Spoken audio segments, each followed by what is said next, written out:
Welcome to the podcast, Orange Slice Podcast. Rich Owens, famous former owner of Tasty Freeze for almost 30 years. You owned Tasty Freeze here in Anchorage.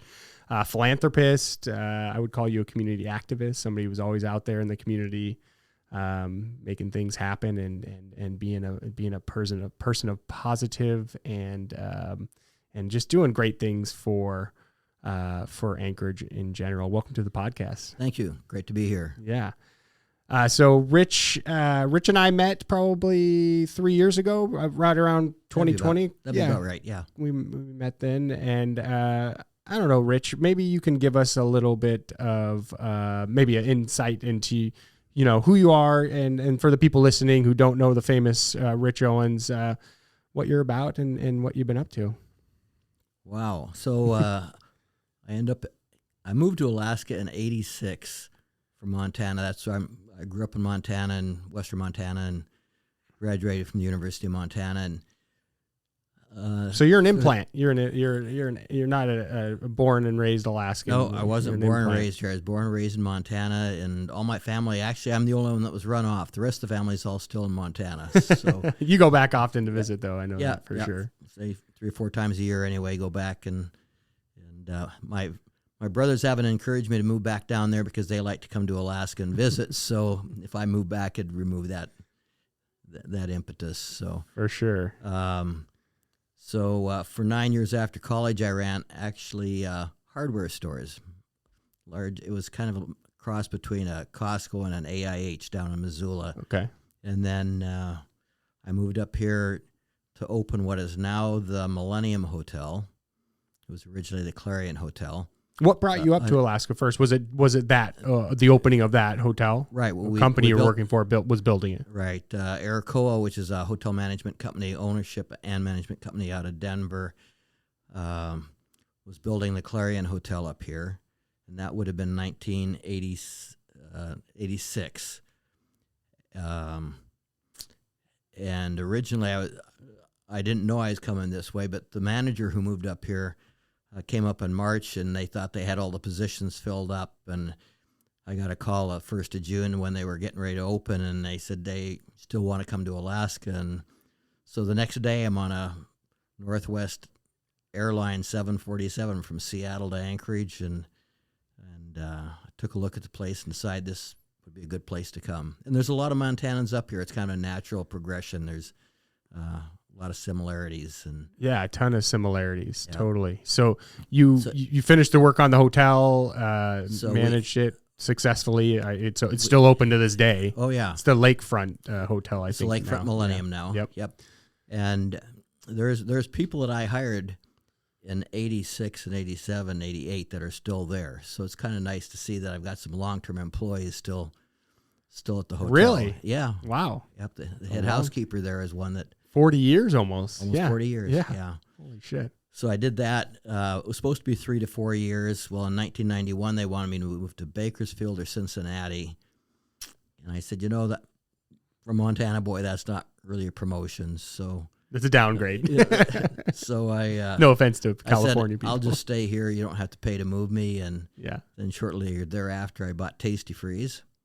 Yeah, how did that come about? Because it wasn't even for sale. I wasn't looking to buy it, and the people who owned it weren't really looking to sell it. But we had common friends, and I was actually looking at a building down in Seward. It used to be called the Depot Drive-In down in Seward. When you first pull into town, it's a sailboat shop now. But I was looking at that business, and I wasn't quite sure about it. And where? Before you go into this whole story, because this is, I think, why our listeners are here. Where did you get the entrepreneurial kind of spirit, or that word's new, obviously, but where did you get that sort of like, I'm going to open my own business, and the guts and the sort of the confidence to go do that? Like my family, my dad was a pharmacist, and we owned a drugstore. Oh, okay. In Deer Lodge, Montana, and it was a family drugstore, small town, about that time there were about 4,500, 5,000 people in town. And we always employed high school kids. Mom and Dad were very involved with At the drugstore. At the drugstore, but they were involved with, Rotary and Hospital Auxiliary and Church Knights of Columbus and Hospital Guild and the library, and so I've got a younger brother and an older brother, and in our family we never really sat down and talked about what community service and philanthropy, the value of it, and why it was important and how to do it. It was just that we observed how Mom and Dad did it. You guys were just in it. Sounds like you had great people that were showing you in the form of your parents how to do this. My brothers and I were all the same as far as philanthropy and community service. They do what they do down in Montana, and I was run off to Alaska. But it was that orientation that I got from my parents that really directed how I was going to do my life. And from the time we were old enough to sweep sidewalks and wash windows and deliver tissues and prescriptions to little old ladies that like to bake pies and cookies, we worked at the drugstore. I mean, you got out of school and you checked in at the store, and if they needed something done, you just did it. But for all those years, all the way through grade school and high school and college, when you observe your parents just doing things for people every day, you start to model that behavior. That's correct. And you don't really even think about it. You just subconsciously try to do something for someone basically every day without it becomes normal. It's not where you're make an exception. It's just how you live your life. And that was so important. That's did this come from religion, or was it just sort of your parents were just doing the right thing type of people, or was this more of a sort of like a moral religion thing? No, it was, I'm Catholic, and our family, we're very busy with the church as well. But I would say it was just the way that their parents brought them up, because both my grandparents on my mom's side and dad's side, they didn't have a whole lot. But, Mom and Dad were very good at it. And just the number of times that I remember Dad, when people needed medicine, they didn't have money, Dad was the pharmacist. He made sure they got what they needed. So just to do the right thing type of attitude. Just to do the right thing. Do the right thing. And help where you can. And it doesn't always have to cost a lot. Sometimes it's a very simple, very small thing, but it makes such a big difference to the people that you're around.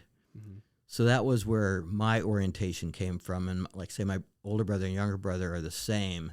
Do they own businesses as well? My older brother is now retired. He was a pharmacy technician for 40 some years. And my younger brother is a general contractor.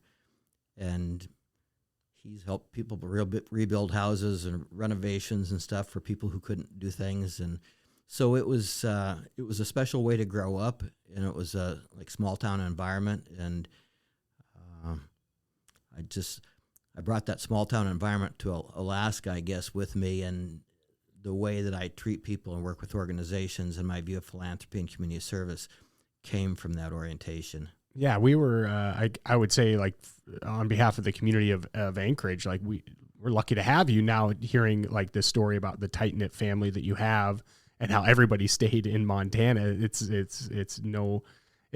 miracle that we got you here, because you've done some really great things for our community. But I don't want to get too far ahead of ourselves, because we want to stay on the Tasty Free story. But I wanted to get sort of that, where that entrepreneurial spirit came from. And that makes a lot of sense that you were modeling after your dad, and it's sort of like all your brothers had it, and it kind of just seeped into the family's DNA in a lot of ways. And I think that's the case for a lot of families. My dad was an entrepreneur as well, which led me to want to be an entrepreneur and start my own business, which I did.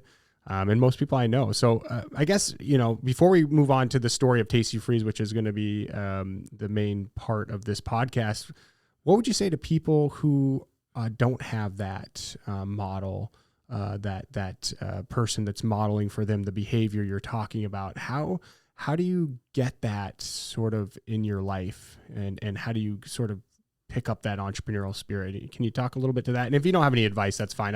I think people listening maybe don't have that kind of person in their life and to model after. So I think that's probably the hardest thing is they don't have that person to bounce ideas off, or they don't have the confidence to try and do it. I knew since I grew up in it that at some point, even though I had worked for 2 large corporations, that at some point I wanted to go back to that. And I especially enjoyed working with high school students and college students, because you had the ability to help kind of direct and mold and mentor. Mold those young minds. Yes. And so through, when I was in hardware business, I hired all the kids that were working in the yard and the stockers and stuff. And when I was at the hotel, the majority of the hotel employees fell under the department that I was, the rooms division. And then when I bought Tasty Freeze, the nice thing about owning your own business is it enables you to determine where your time, talent, and treasure goes.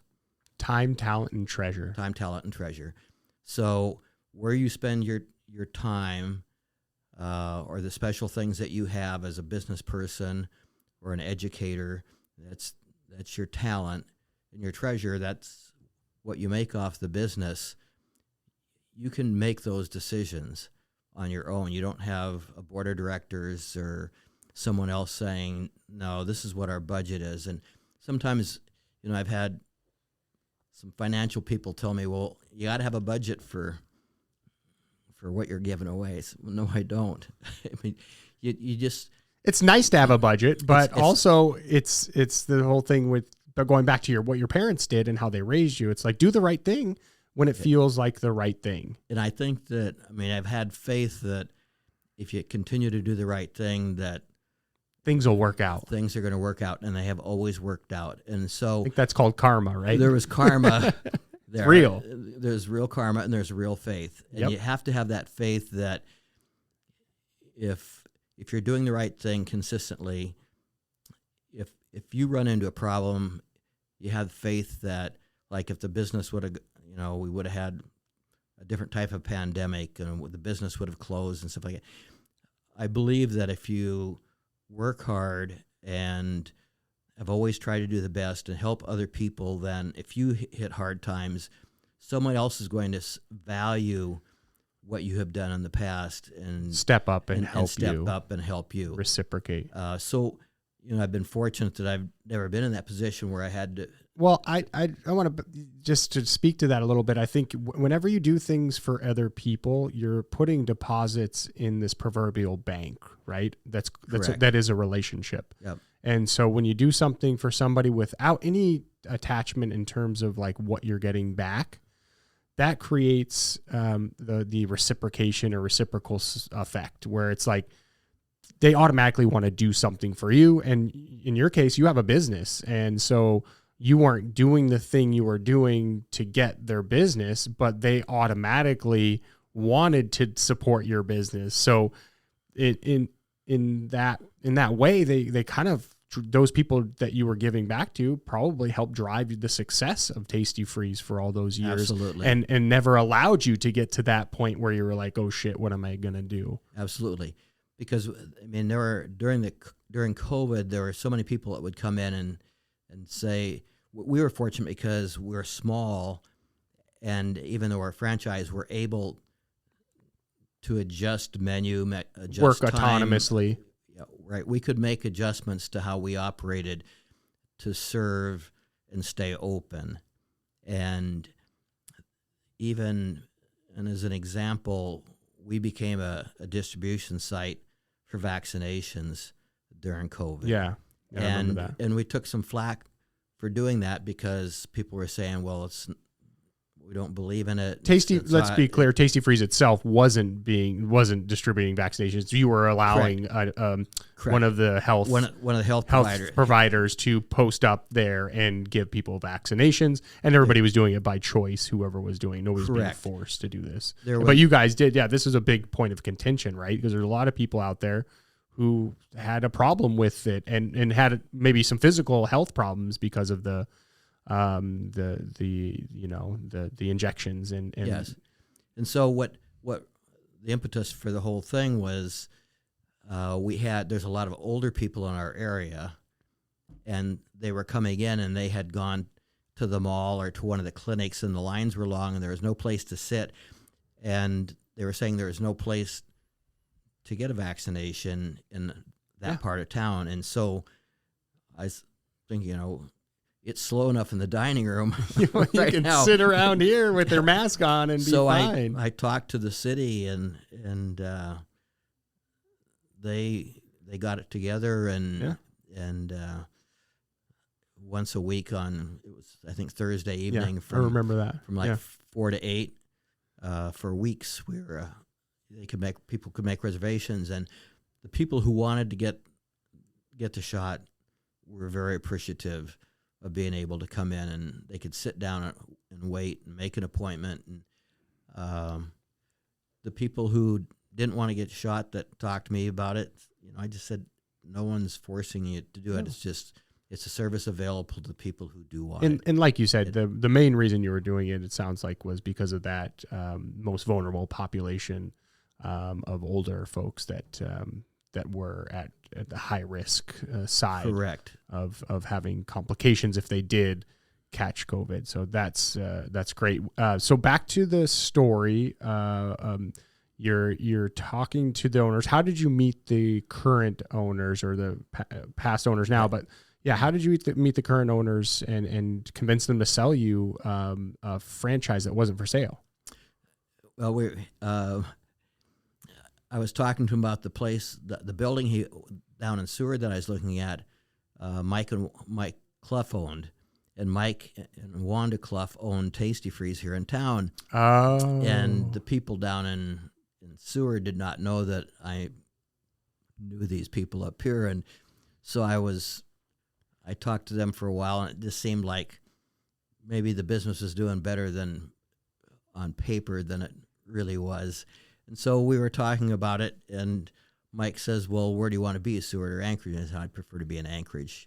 And where you were living at the time? Where I was living, yep. And I had some other things. I was still doing some work with hotels. The Americans with Disabilities Act had just come out, and most hotels were not ADA compliant. And I had all the training for ADA signage and modifications for hotel rooms and stuff. So I actually, for 2 or 3 years in there, I did independent work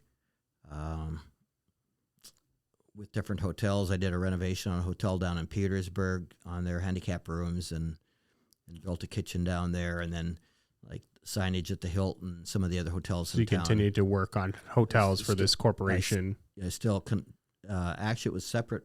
You got another. I was just doing it on my own. Oh, got it. Okay. So when I was talking to Mike on a Saturday morning, this is where it kind of got funny, because I'm talking about the building in Seward, and he says, well, where do you want to be? And I said, well, Anchorage. He said, well, we really hadn't talked about selling the business, but if we were going to sell it, we'd like to sell it to somebody like you that wants to be involved with the community and the schools and stuff. Let me talk to my wife and stuff. And this is like 10 o'clock Saturday morning. Well, about 2 o'clock, he calls me and he said, let's see if we can get something worked out. So we met on Monday. Wow, 4 hours later. 4 hours later. So I said, well, get me the taxes and stuff. Yeah. So I went over to his house and got that stuff. Monday afternoon, we agreed on a price. So this is like July 15th, roughly, that we first talked about it, and it was a done deal on August 1st. In 2 weeks, the whole thing took place. And can you disclose how much you bought it for? No. Why? But what's kind of funny is Sean Parnell was the attorney that did the paper, was my attorney. Oh, wow. He must have been young back then. He was, yeah. Like back in 96. Was this 96? Yeah. When you bought it? Was 94. 94. That's right. Okay. Yeah. So he was still doing, he had a small office here in town. And so Sean did all the paperwork for us on that. And we went to the bank and we said, well, we want to do this on August 1st. And I said, well, that's less than 2 weeks. And so it's not a problem for us. It's a problem for you. No, well, we can get it done. So we met between the attorney and the banks and everything. We managed to get the whole thing done. You closed in 2 weeks? We closed in 2 weeks on a business. Wow. Yes. And it was a bank loan that you took out? It was mostly a bank loan. He financed some of it? He carried part of it, and the bank carried Wow. part of it. Yeah. So how do you think that would have went down? Well, you just did sell it like recently. How long did it take? the best part of a year. Best part of a year, right? 2 weeks. So things don't happen that way anymore. No. And I took a look at all the paperwork for when I bought the business, and it's like 50 pages. And this time it was like 200 pages. Yeah. It's huge. The binder is much thicker. It was like a 1-inch binder in 94, and it's like a 3-inch binder in 2023. That is crazy. So you get this business. You've never worked in a restaurant business, or have you? Actually, in high school and college, I had my own catering company. And that came out of necessity because... Were you cooking the food, or were you... What? It's... Tell me the story about that. Well, since Mom and Dad, the drugstore used to be open until 9 o'clock at night. Okay. And so if somebody didn't throw something in the oven or reheat something before 9 o'clock, my brothers and I, we were eating late. Yeah. So late dinners. Late dinners. So lots of times Mom would call and say, put this in the oven, or she'd have stuff ready.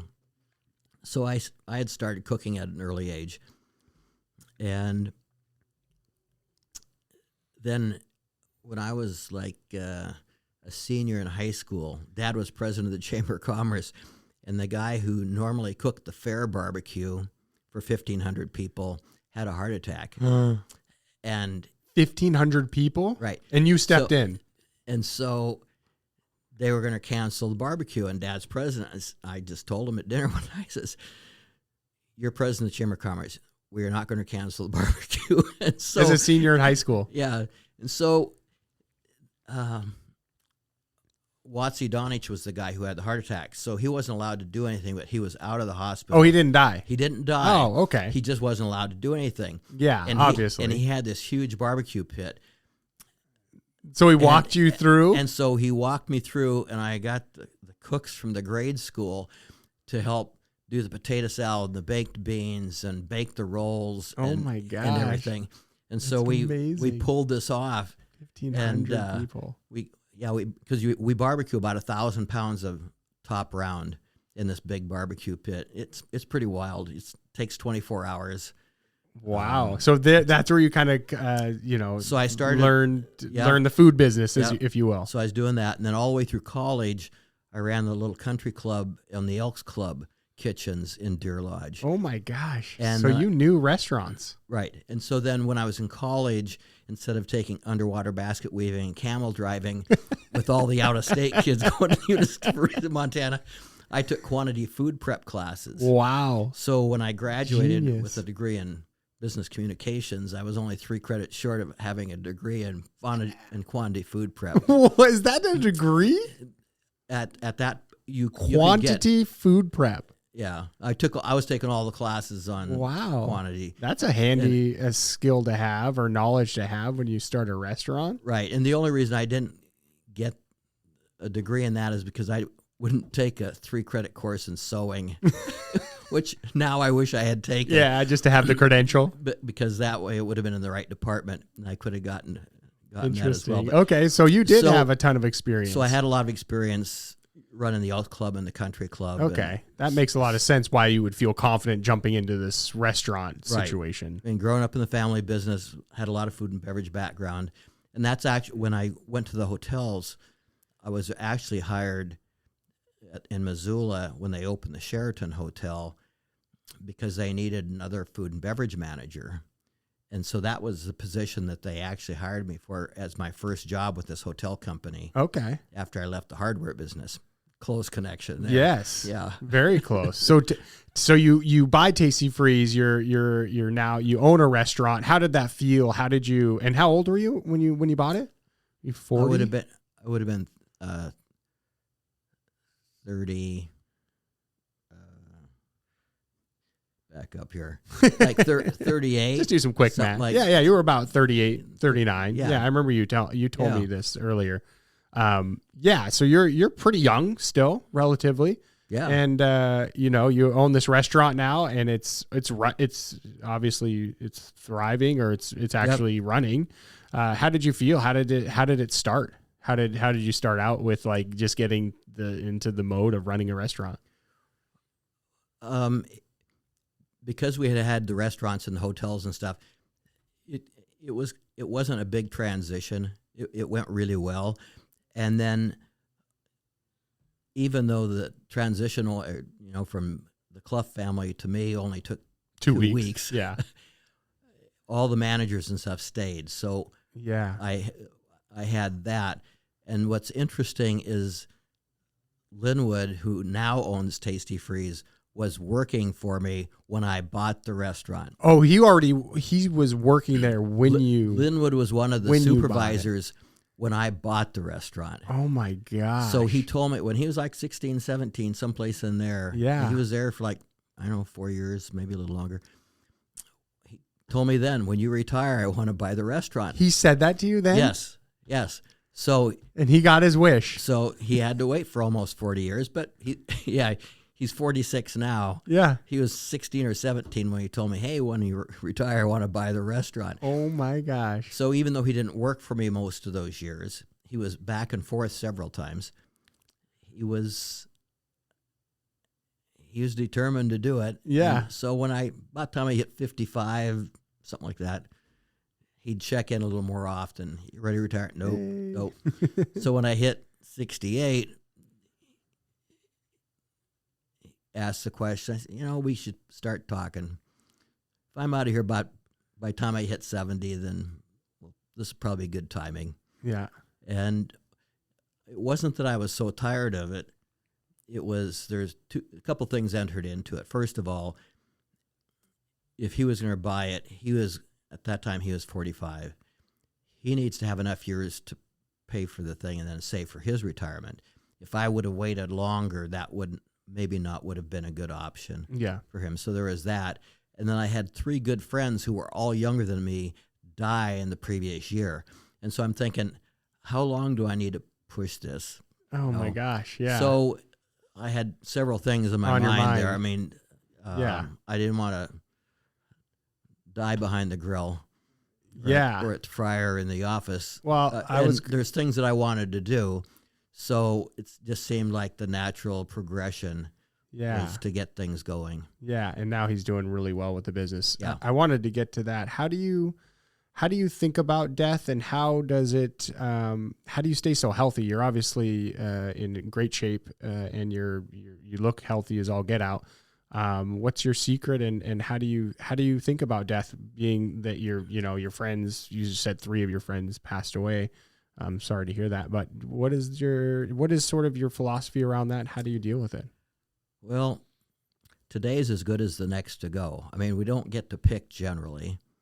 I've had a good life, and I plan on sticking around. Mom and Dad both died at 91. They both died at home, and mentally they were both with it till like the minute they died. That's a beautiful thing. So they just kind of wore out. And they both gave up the keys to the car on their own. My brothers and I didn't have to force them ask for the keys, which is one thing that I know a lot of kids have had to. So just had a tough time with their getting keys from the folks. Living in the moment, kind of being present. Right, and try and take care of yourself. I mean, I could be 10 pounds lighter. Yeah. All that Tasty Freeze. Yeah. So. Moderation in all things. Yep. So I don't fear it. It's, I'll be sad to leave. There's things I want to do.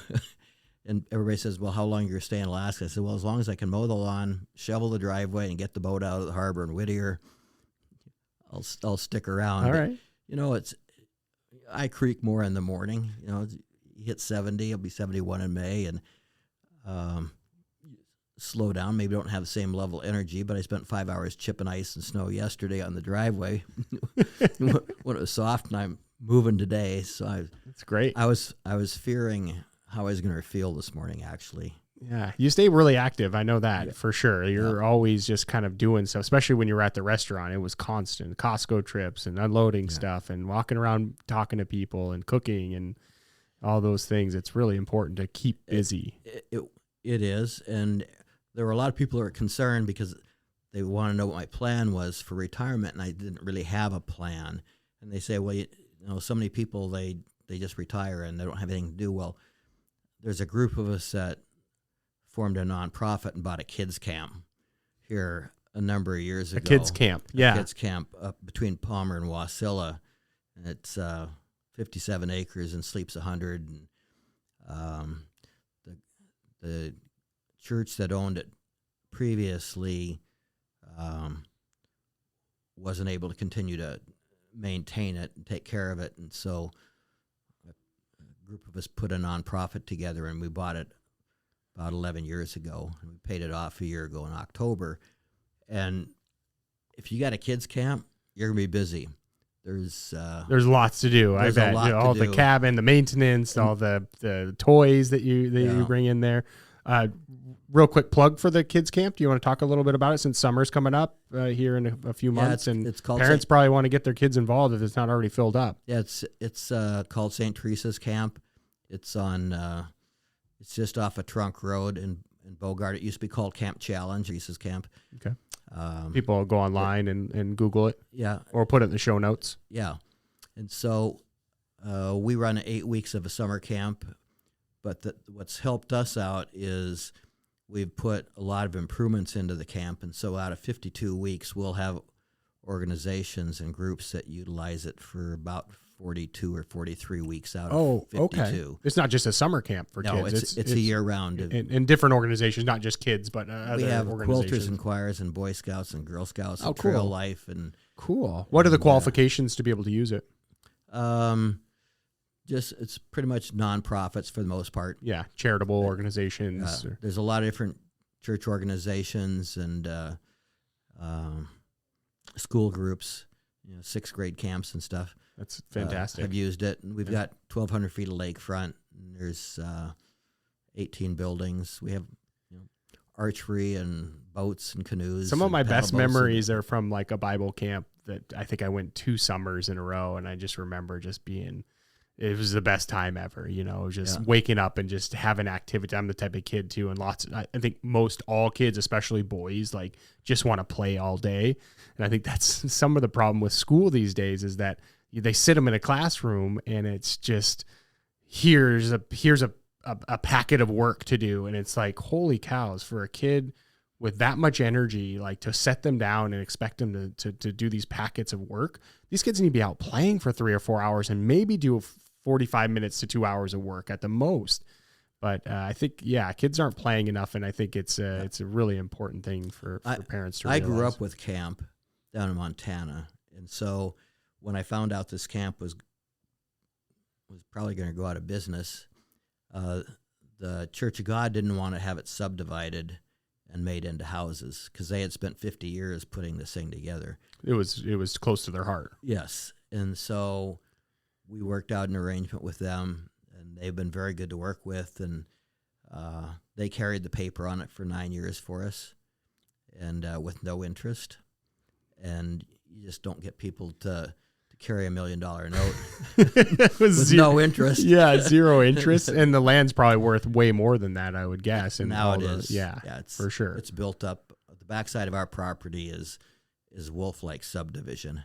Okay, and so somebody would love to subdivide it and make it another neighborhood, I'm sure. Yes. Yeah. And so we've been very happy with the results on that, but it's a lot of work. Yeah, so I bet. I'll volunteer board. And you keep busy doing that. So your health, I wanted to bring up your hair because you have one of the best hairlines and best. The best hair I've ever seen. It just stays in place no matter what. You were worried about it when you came in. You said it was windy because you knew we would probably be on camera here.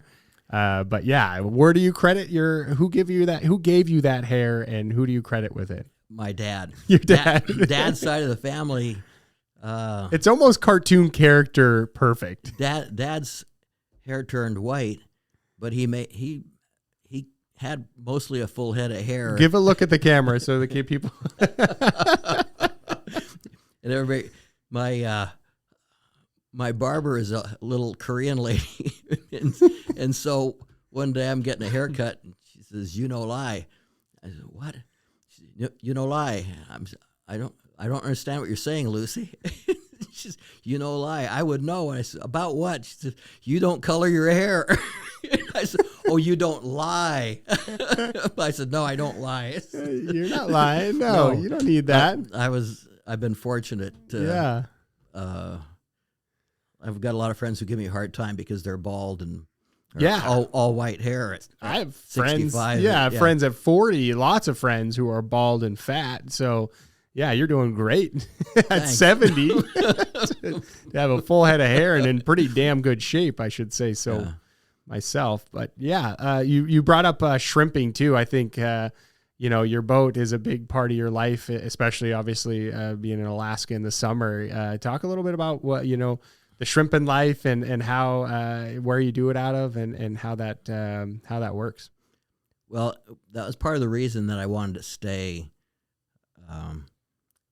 Ever since I got up here, my first boat was a little 14-foot inflatable with a 20-horse Johnson on the back. Where were you running that out of? Homer, Seward, and Whittier. Okay. And when I first started going to Whittier, the Zodiac. Yeah, it was like scary. Zodiac. Yeah, it was when you had to drive on the train with the trailer and the truck. Oh my gosh! And go through the tunnel because you couldn't drive through the tunnel at that point. Everything was on the train only. And so you'd drive the truck and the trailer on to the rail car, and you'd go through the tunnel, and that was always a kick. And then that boat was small enough and light enough; it was not a problem to haul it to Seward or Homer. And then, about the time I turned 50, I was going across Resurrection Bay, and when Carrie Kerrigan and I had gone out for the weekend. We left on Friday. Carrie Kerrigan, haven't heard that name in a while. Is that from Channel 2 News? Yeah, Carrie Kerrigan. Yeah. So we went out Friday afternoon, and it was beautiful. The water was like glass, and we camped on Friday night and Saturday night. And Sunday we were headed back in, and Resurrection Bay can get pretty crappy, and it got real crappy, and it was pouring rain, and we're in this open boat, and it's really safe. The waves were getting pretty big. You can't sink those things. They're going to float no matter what, even if it's full of water. If there's no bodies in them. Exactly. The boat's going to float. The boat's going to float. So I just got in behind one of the fishing boats that was going back in, and he knew what I was doing. So I kept up with him without any trouble. But we were getting real wet and really pounded, and I decided that, okay, I'm 50. I want something with a windshield and a heater. And so I want to be comfortable. I want to be a little more comfortable than this. So I ended up finding a little 22-foot Sea Sport, and I had that for 8 or 9 years. And then when I had ladies on the boat, they wanted to have an inside potty. Of course. And so I decided that, okay, I'll find a 24-foot that has a regular head on it, and couldn't find one. But a boat broker down in Juneau came up with a 27-foot pilot house, which is like a lot bigger than what I had anticipated. But there was a fellow who wanted to be a partner with me on a boat, and so I called him, and he said, "Yeah, let's go ahead and do it." So I ended up with 27 Seasport pilot house, but it took a long time to get a slip in Whittier. I bet, because it's so limited. But about 5 years ago, I got a slip for the boat, so that makes it a lot easier. But I love shrimping and just sightseeing out of Whittier. The nice thing about, first of all, it was close, and with the restaurant, I just couldn't be gone for 2 or 3 days at a shot. So Whittier, I can run down there in the morning and come back in the evening. Hour-ish drive, hour 15 if you miss the train or miss the tunnel. Miss the tunnel. Yeah. I got real good at timing. My timing on the tunnel. So it made more sense to be in Whittier. And so I finally got the slip, and that's kind of my happy place. You can go down there, and it's just kind of nice. Get away from everything. If the weather gets lousy, there's always some place to hide, which out of Homer and out of Seward, that can be difficult at times. Yep. But you can always find the lee side of an island or a cove or a bay. You got any crazy stories of being out there and getting anything happen while you're out there? Oh, there's always inclement weather, right? Sometimes, I mean, some of the strangest times have been in fog, because I've got really good instruments. So I've got radar and sonar and GPS mapping. So I've got really nice instruments, and you can usually find the people who don't have good instruments when there's fog. And you kind of hope that they're not going very fast. And so numerous times, oh, that's scary. I've noticed that there's a boat kind of either going in a circle or going really slow. And so I'll approach them and ask them, you having a problem in the fog here? And so quite a few times I've actually led somebody back in that doesn't have really good instruments. Or if they're going really slow, it's probably because they don't have radar. They might have a GPS map, but that doesn't tell you if there's a boat or a kayak or something else in front of you. Yeah, it's a little scary. Yeah, when the fog rolls in, it can be super dense and you can't see anything. And if the boat doesn't have instruments, if there's zero visibility, you're flying blind. So it's always been kind of nice to lead people in. They're very appreciative. Yeah, on that bad weather. Yeah, but there's some of the things you pull up from the bottom once in a while. I lost a set of shrimp pots a couple years ago, and so the next time I went over, I brought a second set, and I put those shrimp pots down about the same area that I had the other set of shrimp pots down in. And when I pulled them the next day, I managed to snag my other shrimp pots, and this is 600 feet down. And what was in them? How long was it since you lost them? Well, it had only been a couple days. Since only a couple days. So were you trying to do this? No, it was just you were like, this is my area. That's where you usually shrimp. So you're like going to put them down in that same area. I put them back down, but to manage to hit them and then snag the rope. Wow! And somebody had cut the rope, cut the buoy off, and so the lead line. Oh, that's why you lost them. Yeah, they weren't really lost. It was the buoy. You could tell the rope had been do cut. People do that often? They cut it? And why would they do it? Some in spite, and other people run over them. Oh, it could have been a run over situation. Props can cut them as well. That makes sense. Okay. But that's amazing. And what was in it? There was some shrimp in it as well, but they had been in there for 4, 5, 6 days. It was too long. But it was just the odds of having that happen are pretty minuscule when you're that far down. You've got that much of a tide running back and forth. Manage to put your pots down in the same spot. In the same spot, enough to catch that line. And the gear's not cheap. No. I mean, how much does a setup cost like that? Well, each pot's about $110, $120 You got right 6 now. of them? Well, that year there was only 3. You're only allowed 3, but there were 2 pots on that line. So I went out. I left with 2 pots, and I came back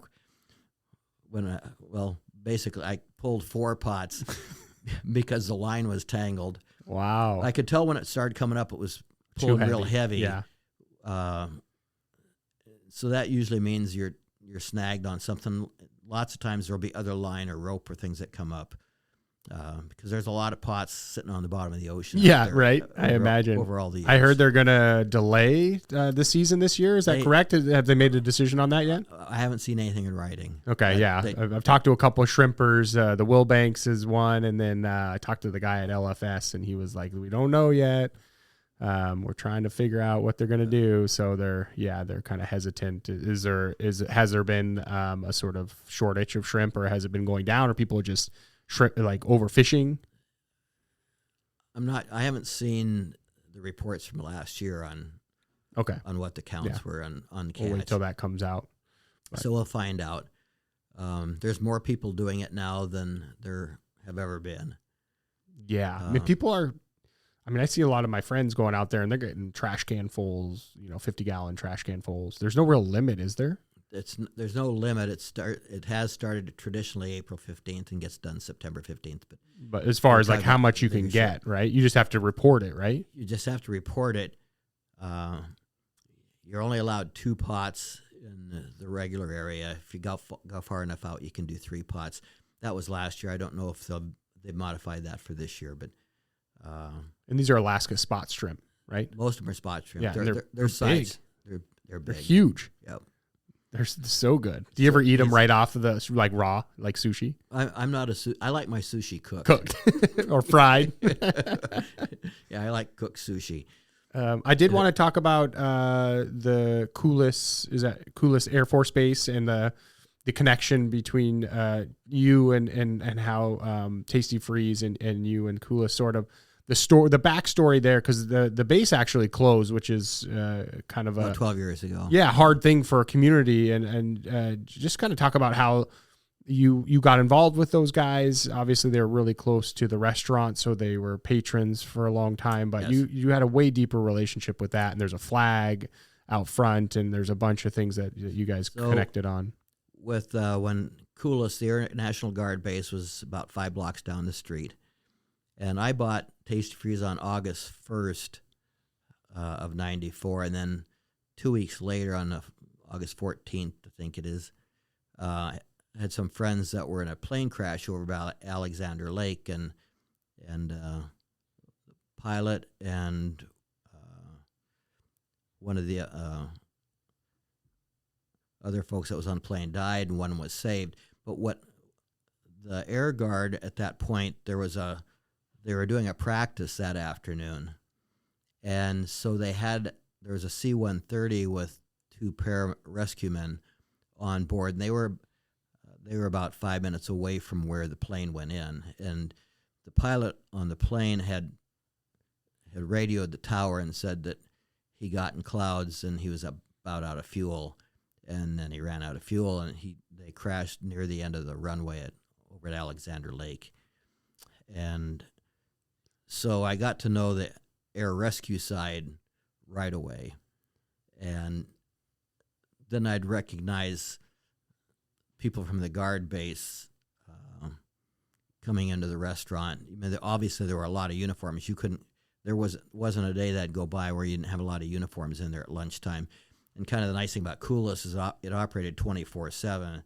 So when you open at 10 o'clock, you'd have the guys who came in, the maintainers who went in at 6 o'clock in the morning were ready for lunch. So it was consistent, and so they were a big part of the business at Tasty Freeze, and we became friends with a lot of them. And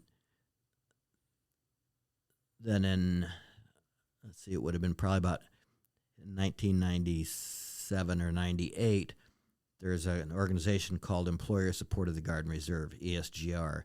And ESGR it's a volunteer organization that the appointments come from the Secretary of Defense, and it's the go-between organization between traditional Guard and Reserve members and their employers.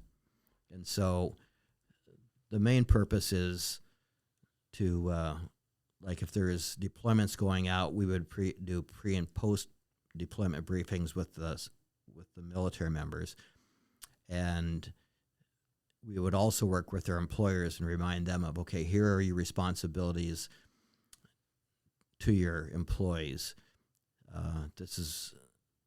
There's federal regulations that dictate that when they come back, they need to have their job back, and if they were eligible for promotion during the time that they're serving, that doesn't go away. And then if there's an issue between an employer and a Guard and Reserve member, we provide ombudsman services to try and resolve the issues. And most of them are just issues where an employer might not know what those regulations are. So we do a lot of training that way. And then we also recognize employers that go above and beyond for their citizen soldiers, basically. And so ESGR covers Army Guard, Air Guard, and then also any of the Reserve, Navy Reserve, Army Reserve, any reserve components. So if anybody falls in that category, that's who we're there to assist. And so I became involved with them, and I'm still involved with the USGR. I was the region chair for 8 or 9 years, and I state chair for 4 years. And now I'm a has-been. I'm a state chair emeriti. Yeah, you've been there the longest. There's some others that have been there actually a couple years longer than I have been. Yeah. So, but it's that was my affiliation with the military. And interesting. Then I didn't know that. When Coolis closed. Yep. What year was that? Was that like 2012? You said it was like 12 years ago. Yeah, 11, 12. We put one of the first things I did when I bought Tasty Freeze is that corner where the big garden is out there. That was actually a mud hole. The city and the state had just redone the intersection at Raspberry and Jewel Lake. And they didn't do any at that point landscaping at all. Right. That contract was led about a year before the federal. If you're going to use federal funds, they need to include landscaping. Need to be included in it. So there was no landscaping that was involved with that. It was just a big mud hole out front. And we had abandoned cars and garbage and everything out there. And I think this is the front of my business. And even though I didn't own them all, it perturbed me that businesses had to put up with that because the state and the city were not willing to step up and make it look decent. So we put this garden in. The city did give us a landscape architect. Jonathan Schulk was his name.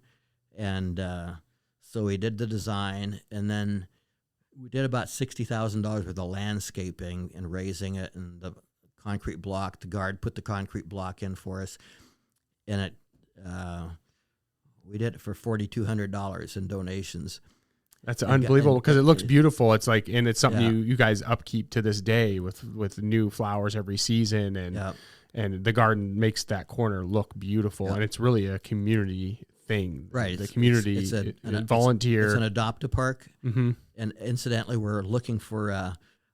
I told the city, I said,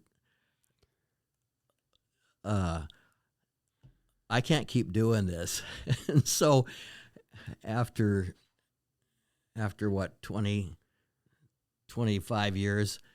They need to find somebody else to kind of head that up. It over. So if there is a gardener out there, or somebody who's really interested in nice flower beds and stuff, come take it over. Please talk to me. Why not like Alaska Mill and Feed or Bell's Nursery or some? Well, the flowers come from. We still get the flowers from the municipal greenhouse. They donate them. So, right, that comes from municipal greenhouse. That's nice. But to get the flower beds ready, to get the flowers put in and maintain them throughout the summer, it's a lot of work. Yeah.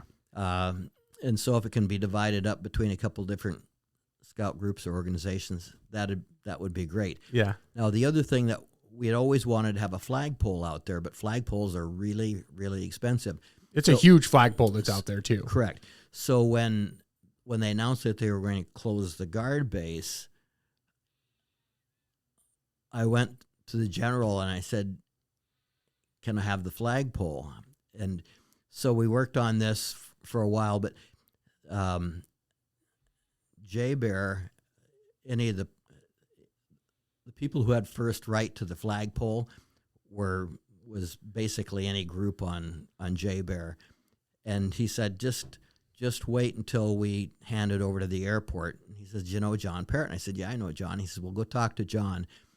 And so I stopped by to see John. I said, hey, when you guys take over the guard base, we want to move the flagpole to the garden, and we want to dedicate it to Coolis, because that was the headquarters flagpole, and it's a big flagpole. I mean, it's got to be, I don't know, 50? I was going to say 60, and I would overshoot it, but 50, yeah. Well, if we count what we put in the ground. And then it's like, it's elevated from where you put it in the ground, too, so it looks huge. So the day that I was there for the ceremony, that when the guard signed it over to the airport, and at the end of the reception that day, John asked me, he says, well, when do you want the flagpole? And I says, I'll let you know.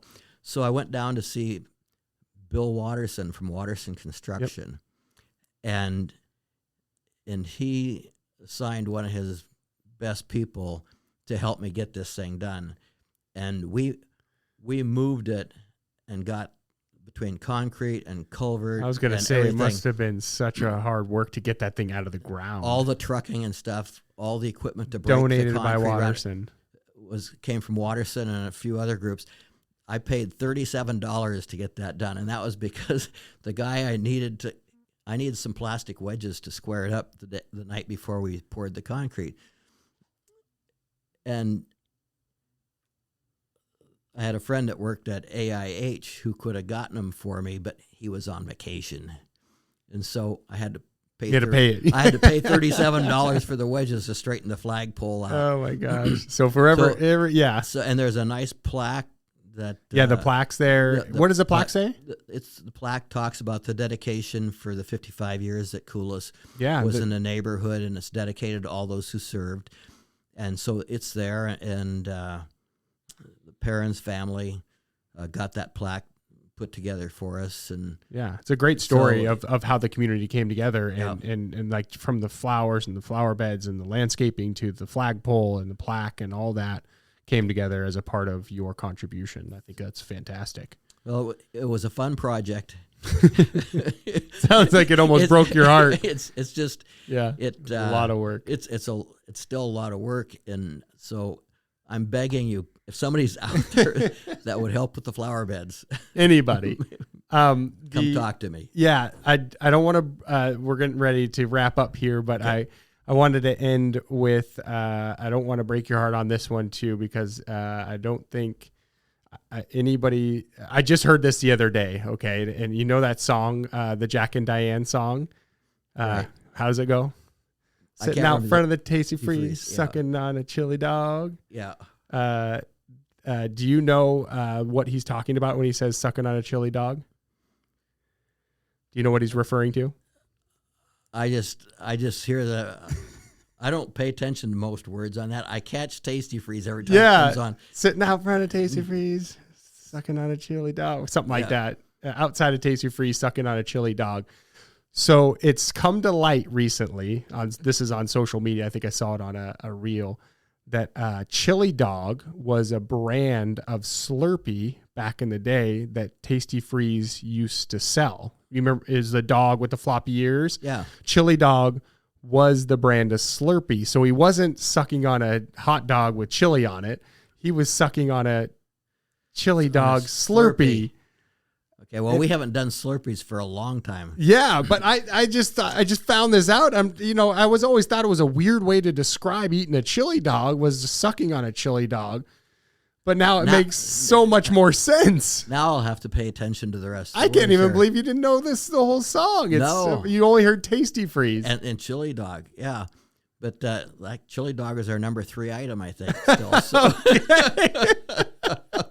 Shout out But, to yeah. what is it? John Mellencamp. Yeah, John Mellencamp, Jack and Diane sucking on a chili dog. That is a actual slushy brand, and he was not sucking on a chili dog. Wow. Yeah. Oh well. Rich, it's been absolute pleasure. The time flew by. We're trying to keep it under an hour. And I think we're going to have you on for episode 2. We talked about having you and Carol Makar on, who is the owner of the Girdwood Ice Cream Shop. Yeah. And you guys are good friends. We call you the king and queen of ice cream in Alaska. So That would be a different type of a podcast. it would be fun. I think it's been fun. Carol is a character as well. So we'll be sure to get her on this next time. But honestly, it's been a huge pleasure, and I really appreciate you coming on. Thanks for coming on the podcast. All right. Well, thank you very much. It's been fun.